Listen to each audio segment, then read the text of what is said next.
ऐसा है, कानून अपना काम करता है। हम कोई हमारे दिमाग से निकाल के कोई कार्रवाई नहीं कर रहे हैं। जो कानून में जो कुछ कमियां रही है उसके आधार पर केसेस बनती है, वो किसी के खिलाफ बनती है। उसके पीछे भारतीय जनता पार्टी और मोदी जी का कोई संबंध नहीं है। अपनी एजेंसी अपना काम करते रहती है, सबके ऊपर वही काम चल रहा है। नहीं, वो बिल्कुल सही है, वो अपना काम कर रही हैं, लेकिन जो टाइमिंग जो है उसकी वजह से ऑपोजिशन बहुत ही ज़्यादा वीक हो गई है। अपोजिशन वीक करना या स्ट्रांग होना ये हमारी जिम्मेदारी थोड़ी है। उन्हीं को जब एक समय हम दो थे और हमारी हालत एकदम कम हो गई थी, तो क्या हमें कोई सहानुभूतिपूर्वक पैकेज थोड़ी मिला था?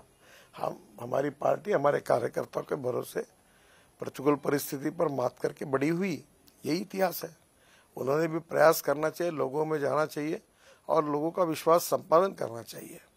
और ये बात जरूरी है कि जितना महत्व लोकतंत्र के 4 पिलर है और उसमें से जुडिशरी है, मीडिया है, लेजिस्लेटिव विंग है, एग्जीक्यूटिव विंग है, तो निश्चित रूप से लोकतंत्र को यशस्वी चलाने के लिए रूलिंग पार्टी और अपोजिशन पार्टी ये भी उतनी जरूरी है। अपोजिशन पार्टी ने अपना काम करना चाहिए, रूलिंग पार्टी ने अपना काम करना चाहिए। और लोकतंत्र ये ऐसा तकाजा है कि ये बदलते रहता है।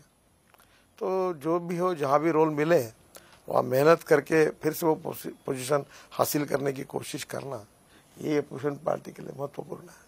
ऑपोजिशन पार्टी का ये भी कहना है कि ईडी, सीबीआई, इनकम टैक्स, उनको वेपनाइज किया जा रहा है रूलिंग पार्टी द्वारा। ये परसेप्शन गलत बात है। हम किसी को वेपनाइज नहीं कर रहे हैं।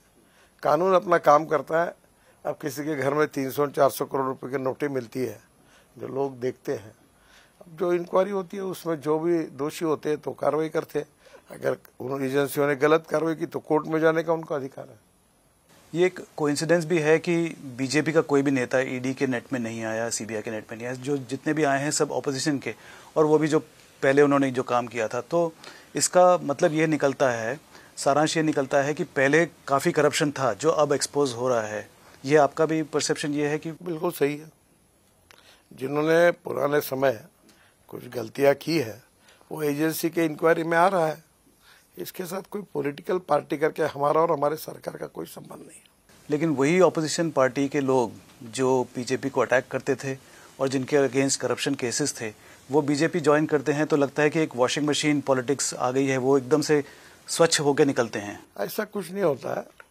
कानून अपना काम करता है। जैसी जैसी परिस्थितियों में जो जो एविडेंसेस होते हैं उसके आधार पर एजेंसी अपना काम करती रहती है। इस प्रकार का आरोप गलत, बेबुनियाद है और कोई राजकीय दृष्टि से ऐसा कोई काम नहीं करता।